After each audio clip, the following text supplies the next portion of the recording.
Belgium officials to deport Turkish Imam for promoting homophobia. Belgian officials are deporting a Turkish Imam for, quote, sowing the seeds of hatred with homophobic comments on a popular social media platform that facilitates the power to affect public opinion. In one of his posts, the Green Mosque's nameless imam referred to the sermon by Ali Erbas in April 2020. Erbas is Turkey's senior cleric and the head of Turkey's Directorate of Religious Affairs, who spoke during the commencement of Ramadan, declaring that, quote, Islam curses homosexuality. But the imam posted that, quote, homosexuality is an illness, adding that Islam forbids it. The imam also agreed with one Facebook user's comment that said, quote, homosexuality is a virus of capitalism and democracy. Wow. Every people in the live chat say with me, wow. All right. Sami Mahdi, the Belgian Secretary of State for Asylum and Migration, told the imam there's no place in Belgium for those who sow the seeds of hate. He also refused to extend the imam's request for a living permit. Oh, you're muted. My question is, why would the imam want to live in a democratic capitalist country? If he thinks he agrees with the person who said that homosexuality is a virus, you'd think he'd be happy to be expelled. Okay, I'll continue. What? No, you go on. What are you gonna say? No. Okay. I'm gonna put my Islamic hat. I'm gonna put my Islamic hat on and say that, well, because I'm trying to spread Islam where it needs us the most. There you go. That's the standard response, right? Rivka, you're muted. Well, yeah, of course he would say that, but I was just making a joke saying, it's just very common that you see, and we see this even in, a lot of other people are hating the country that they're also asking for protection or asylum from, Yeah. What would you? Okay, do you guys both agree with this decision? Yes. Oh my God. Yeah. Citizenship or residency is a privilege.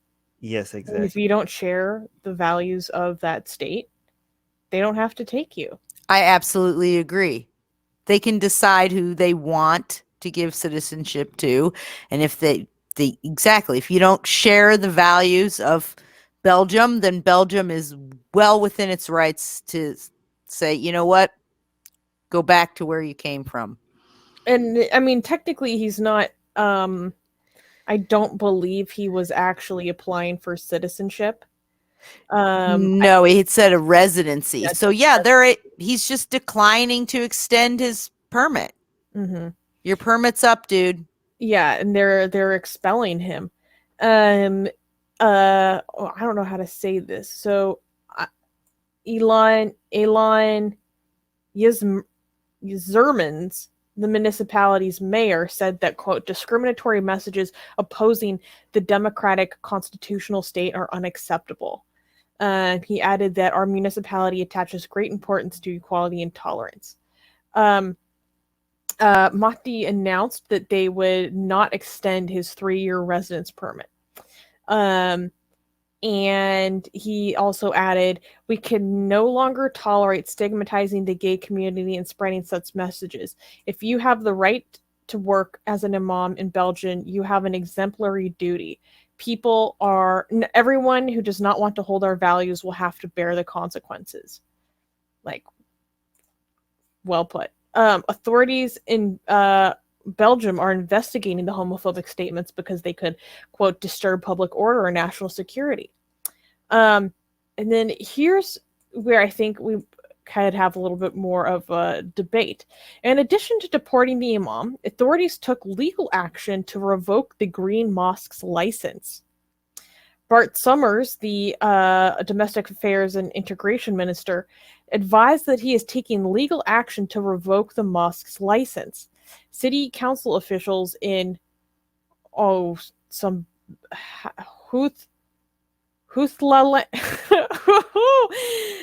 Huthalin Heck Hechteren Helktaren, I think. Helktaren. I'm not sure. Are also Jeez, considering Bethlehem. yeah, Belgium. I mean, they're also considering legal proceedings against the mosque. So I actually don't think I necessarily agree with that. I mean, there might be more going on at this mosque that was not that's what in I the was going to article say. that I Like, read, but that seems like collective punishment. well, yes. And I also think that using the power of the state to, imprison or fine or get rid of the mosque's license or something because people have opinions that are prejudicial. I don't know. I mean, there's a difference, I think, between expelling someone who is applying for a permit to live in your country. You go through the checks of, is this person adhering to our values, our laws, whatever, versus say charging people with a crime for saying something discriminatory or bigoted. Now, if you said something like that to incite people to hurt other people, that's incitement to violence, and that's different. That's a crime. So, yeah, I'm not sure, but I don't know if you're right, though. Maybe something else is going on with the mosque that we're not aware of. Yeah, if it's just about those statements, that if they're seems revoking that mosque's license because of one dude's comments on Facebook, it wasn't even very few of it was just his comments. Some of it was him agreeing with other people's comments or referencing other sermons given by other people.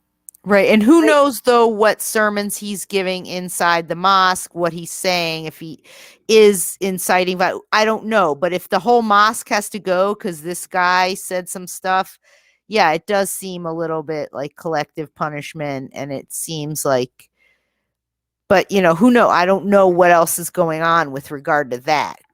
Mm-hmm. But there's some interesting comments. I don't know if you guys want to, which ones you want to read. Maybe the ones with the highest comments. No, that's not relevant here. Maybe just this one. Yeah, again, someone saying kind of what we're saying earlier. Why do people move to Western countries if they hate Western ideals so much? Yeah, well, I mean, again, it really depends on the individual. Economic reason, just because, like, don't be so simple-minded. Like, I mean, it's good as a joke, but it's not like there's so many. I can give you so many different reasons.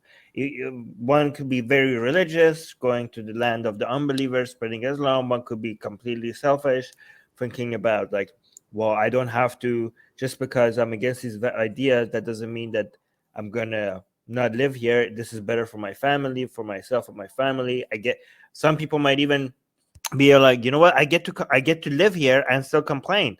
Like, what do you mean? Like, I don't get to say that I don't like the values. If I live here, that means that I don't get to complain about the values around me. Like, I have to, like, do you apply this to anyone else? Do you think, like, if you're an American citizen and you don't like I don't know, Trump, does that mean that, and you don't like the values of that the government is being run by, does that mean that you have to stop being an American and leave? Like, so again, I'm not if it's a joke, I get it, but I don't understand this